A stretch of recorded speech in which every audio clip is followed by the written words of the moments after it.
నేను జీవించువాడను, మృతుడనైతిని కాని ఇదిగో యుగయుగములు సజీవుడనై ఉన్నాను. ప్రకటన 1వ అధ్యాయం 18వ వచనం. పువ్వుల్లారా, ఈస్టర్ రోజున పూసిన లిల్లీ మొగ్గల్లారా, ఏది ఈ ఉదయం నాక దివ్యమైన పాఠాన్ని మళ్ళీ చెప్పండి. ఎన్నో కృంగి ఉన్న హృదయాలకి మీరు అందించిన ఆ శాశ్వత జీవపు కథను నాకు వినిపించండి. జ్ఞానం నిండిన ఓ పరిశుద్ధ గ్రంథమా, ఏది మరోసారి నీ పుటలు తిరగెయ్యనియ్యి. చనిపోవడం లాభమంటూ నీవందించే నిశ్చేతను మళ్లీ రుచి చూడనియ్యి. కవులారా, నిత్య జీవపు సూక్తులు ప్రతిధ్వనించే మీ పదాలను మళ్లీ వినిపించండి. గాయకులారా, ఉత్సాహ గీతాలు అందుకోండి. ఆ పునరుద్ధానపు కీర్తనను మళ్లీ వినిపించండి. చెట్లు, చేమలు, పక్షులు, పురుగులు, ఆకాశం, సముద్రం, గాలులు, వానలు, మీరంతా ఆ సందేశాన్ని క్రొత్తగా వినిపించండి. కిలకలలాడడం ప్రతిధ్వనింప చెయ్యండి. ప్రతి అణువులోనూ ఈ మాట స్పందింపచేయండి. గాలంతా ఈ నినాదం నింపండి.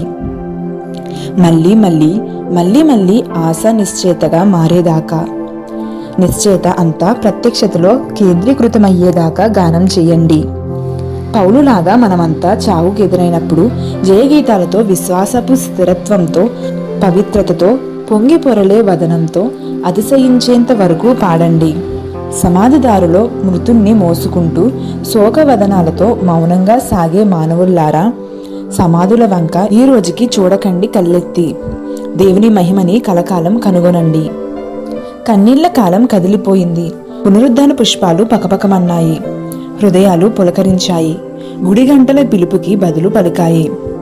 క్రీస్తు ఇప్పటికీ మృతుడై ఉంటే, మరణపు చెరలో మ్రగ్గుతూ ఉంటే, పాతాళ కూపం నుంచి విముక్తుడు కాకుంటే, నీ కన్నీరు తుడిచేవాడు లేకుంటే నిరాశకు తావుంది, దుఃఖానికి చోటుంది.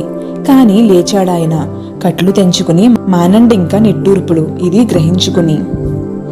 ఒక పాస్టర్ గారు తన గదిలో కూర్చుని తాను ఈస్టర్ రోజున ఇవ్వవలసిన ప్రసంగాన్ని రాసుకుంటున్నాడు. హఠాత్తుగా ఒక ఆలోచన ఆయన మనసుని మెరుపులా తాకింది.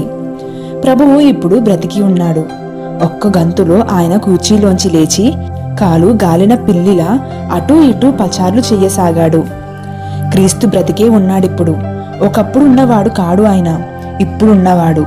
ఆయన కేవలం ఓ చారిత్రాత్మక సత్యం కాదు, ప్రస్తుత సత్యం, జీవించి ఉన్న సత్యం. ఈ ఈస్టరు నిజం ఎంత గొప్పది! మరణం నుండి తిరిగి లేచిన క్రీస్తును మనం నమ్ముతాము. గతంలోకి మీ ముఖం త్రిప్పుకోకండి. ఆయన సమాధిని ఆరాధించకండి. బ్రతికి ఉన్న క్రీస్తుని ఆరాధించండి.